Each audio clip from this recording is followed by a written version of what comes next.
and it looks like this, and it can be as thin as cardboard or as thick as 40, 50, 60 feet.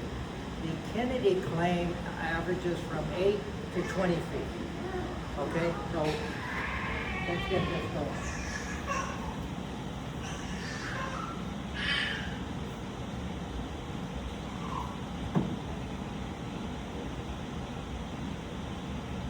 So there's where miners that were on film, so they kind of ham it up a little bit. 1914. Wow. That's what it looks like in the mine without any light.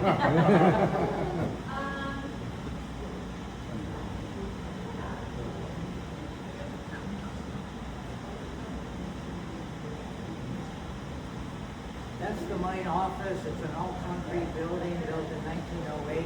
We will be going into that. There was electricity on the property, but not in the mine.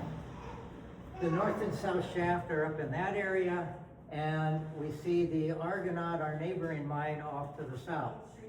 All of these logs are waiting to be milled for underground support. This is a compressor room, and that was compressing air to use on the pneumatic drills for drilling the blast hole. All of this was powered by steam heat in the beginning. These are the hoisting drums here, and that was the original head frame up there that burned in 1928. And there's two hoisting drums wrapped with wire rope that go clear to the top of the head frame and diverted down and attached to the top of the skips, allowing it to go up and down our vertical shaft. You can see the two drums there. We'll talk a little bit more about that later. So was that used to take the miners down and up, and also Yes. the rocks? And here were 9 boilers, all burning cordwood at the time. And in 1900, it converted oil to burning stove oil. And then in 28, it converted over to electricity. Here, miners picking up their candles, getting ready to go to work. Wow. So they go over to the skip, they put a ladder in the bucket of the skip, and miners climbed down that, and then some stood on the bottom, others on the rungs. And then they put boards on top, and miners stood on top of the boards. Keep your arms and head in tight, because we're gonna drop you at 2,200 feet a minute. Whoa. The minute you go below surface, it's pitch black. Oh my gosh. Here's working at the 3,600 foot level. The humidity is about 89. The temperature's about the same. And look at all those guys standing around. They should be working, but they're hamming it up for the video. And look at this guy. Keep loading it. It's already full. Yeah. You're just showing off. And then you see the candle light on the front of the cart. Wheeling it up to the shaft to be brought to the surface. There are the bosses with the carbide lamps. Get out of the picture, you're ugly. I don't know why they went. But they're laughing, they're having a good time. Now that when they get the ore out of the ground, it's crushed into smaller pieces and then put into a 2-ton ore car to pull it out by mule to the stamp mill for processing.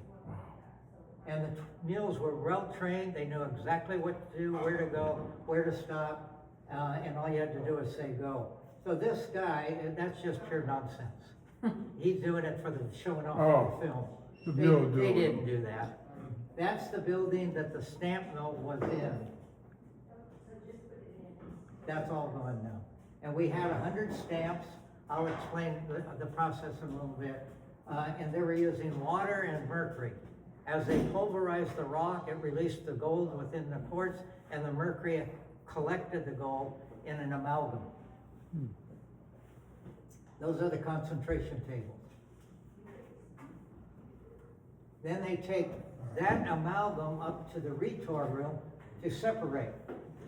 And we'll actually be in this room talking about the retorting process a little later. So the gold's attached to the mercury at this point. It has mercury, it's all in there. So here's where they separate the mercury away from it. And they keep the mercury to be used again. And then they're breaking up that glob of ugly gold called sponge gold into smaller pieces to put into another furnace to melt down into gold bars. Wow. There he is putting the pieces into the other furnace, 2,000 degrees. And then they'll stir it to remove any impurities that might be floating around. And then they'll lift that out. It weighs probably 60 to 70 pounds. And they pour it into a mold. Is that gold? That's pure gold. And put oil on it to brighten it up and excitement for the video. Ah. So that's a block of gold. That's a brick of gold. Oh, there you go. And at that time, it was worth $17,000.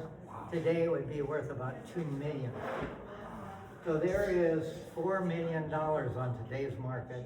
And they did this processing once a week. They didn't do it every day. Here's men coming off of their shift.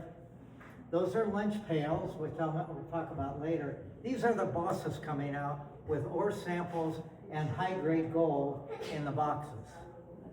And that's well protected. And then they'll take those high-grade boxes off to a safe location for processing. And now the miners can come off their shift. Got it. They look fresh. Interesting collection of people. So here we have 8 miners coming off the top. They'll remove the boards, and you can count how many come out of the bucket. One at a time. One at a time.